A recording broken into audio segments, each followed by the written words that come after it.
Or not released. Martin Luther King files have been released. 230,000 pages. So let's get into it, shall we? Those files.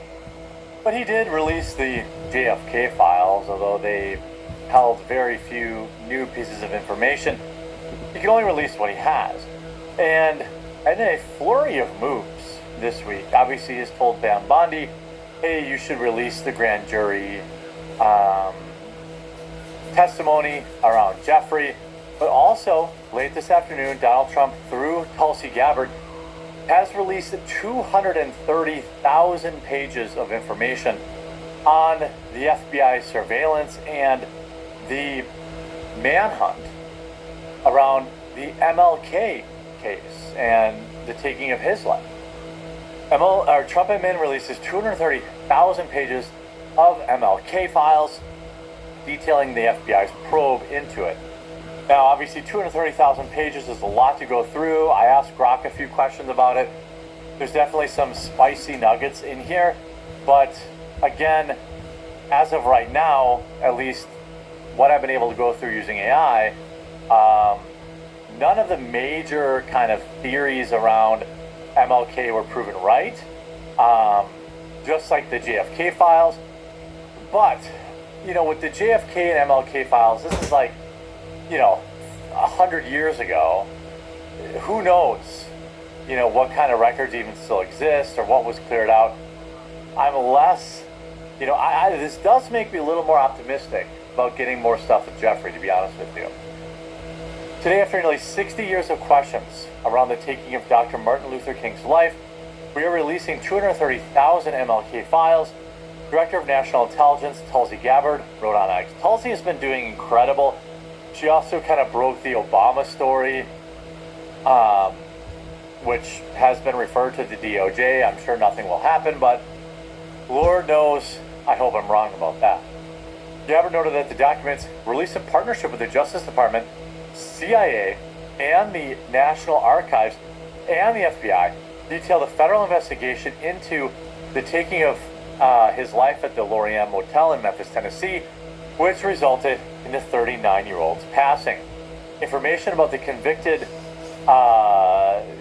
individual, James Earl Ray, and his discussion with a former cellmate about the alleged plot and potential leads the FBI explored after the incident are included in the documents, according to the Director of National Intelligence.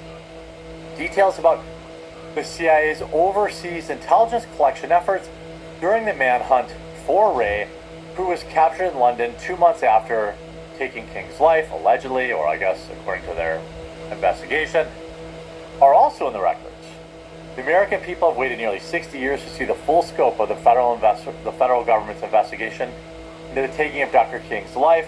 Gabbard said, under President Trump's leadership, we are ensuring that no stone is left unturned in our mission to deliver complete transparency on this pivotal tragic event in our nation's history. I extend my deepest appreciation to the King family for their support. They didn't actually support it. The King family did not want these files coming out because there are some, kind of torrid details about his bedroom lives and things like that, stuff I don't really care about. The release comes after President Trump signed an executive order in January ordering the declassification of records concerning Martin Luther King, John F. Kennedy, and former Senator Robert F. Kennedy. Dr. Alveda King, MLK's niece, praised the Trump administration for providing transparency about the investigation and to her uncle.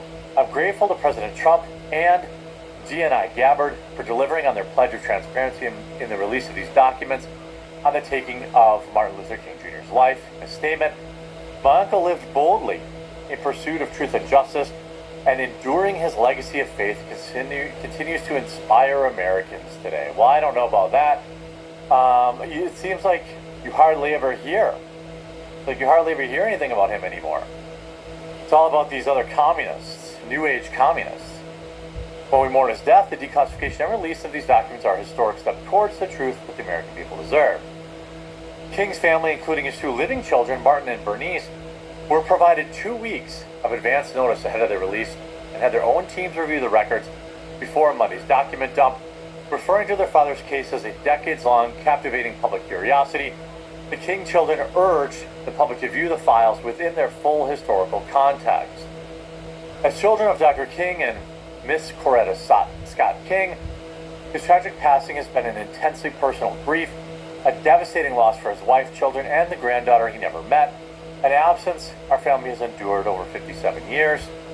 They wrote in a statement, according to the AP, "We ask those who engage with the release of these files do so with empathy, restraint, and respect for our family's continuing grief. It's unclear if the captured documents reveals any new information on King's case. Federal officials have long said that Ray, who passed away in 1998 while serving a 99 years prison sentence, acted alone. Historians, academics, and internet sleuths are expected to pore over the documents, as they did with previous releases to the JFK and RFK incidents." Well, I don't think that, if we go to Grok here, were there, this is what AI is actually good for. Were there any new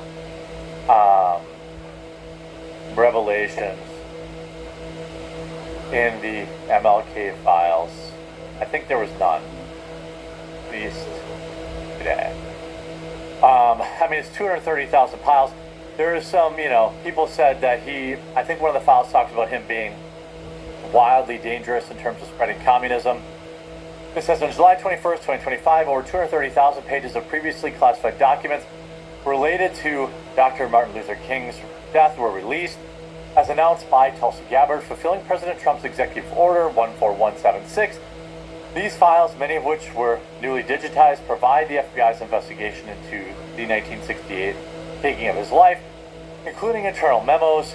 While the release is significant for its scale and transparency, no groundbreaking revelations have been widely reported that fundamentally alter the established narrative of the incident. The documents expand on previously released information, such as FBI surveillance under COINTELPRO and efforts to discredit King, but much of that was already known from earlier declassifications and reports. Some posts on X claim that the files challenged the lone gunman theory, pointing to a Canadian intelligence memos and suggesting that Ray was a patsy, but these claims remain speculative, and lack conclusive evidence from available sources. Now, there's 230,000 files to go through, so it could take a minute. The King family, who opposed early release due to privacy concerns and fears of FBI smears resurfacing, reviewed the files 2 weeks ago, and no specific new findings about King's personal life or the incident that took his life have been highlighted in major outlets as revelatory beyond what was previously documented, such as FBI surveillance tactics or the lack of definitive evidence of a broader conspiracy. The files are now available at the archives.gov/MLK with actual minimal redactions for privacy reasons, and further documents may be added as agencies continue their search. Given the volume of records, scholars and researchers may uncover additional insights in time, but as of now, the release primarily consolidates and digitizes most existing knowledge rather than unveiling any new revelations. Now, it was, I didn't know, you see here, domestic intelligence referred to him as the most dangerous Negro to the future of this nation from the standpoint of communism. There's a lot of people that believe the government was involved. You can see here, over Martin Luther King and King's influence over other, let's just say black leaders. Personally, I believe in the light of King's powerful demagogic speech yesterday, he stands head and shoulders over all black leaders put together when it comes to influencing great masses of black folks. We must mark him now, if that was not done before, as the most dangerous black man for the future of this nation from the standpoint of communism, the black community, and national security. This was a legal note set in 1963. This was, I don't know if this was part of the document dump or not. That was obviously pretty interesting. We know how the government viewed him. But, when the documents are so old, it's difficult to know, there's been 10, 15 administrations between then and now. thousands of people in and out of the FBI. Who really knows if, any of this was how much was there to release? But I would say, okay, well, they released 230,000 pages. That's all we can really ask for. Some people are going to say, oh, but they kept the one page that really, I don't know what else you can do. If we got 230,000 pages related to Jeffrey and that investigation, I think that would pretty much quiet down everybody. I think that would probably be the end of asking a lot of questions. There would be some people, but I just don't think, I don't think that those people ever be convinced unless they were there and we have, video evidence of it. I'm going to count this as a W. He released the files. She released the files. Tulsi Gabbard's doing great. Sure, there were no new revelations in there, but I don't think a lot of people had a lot of questions about MLK. Is it a distraction from Jeffrey? It doesn't seem like it, because they had already put this into motion 2 weeks ago. So it'll be interesting to see if any sleuths find any nuggets. Right now, according to cursory searches, not much there, but promises made, promises kept, and you've got to give credit where credit is due. I hope you enjoyed this video. If you did, make sure you leave a like on it. If you haven't yet, subscribe or follow down below, and we'll talk to you again real soon.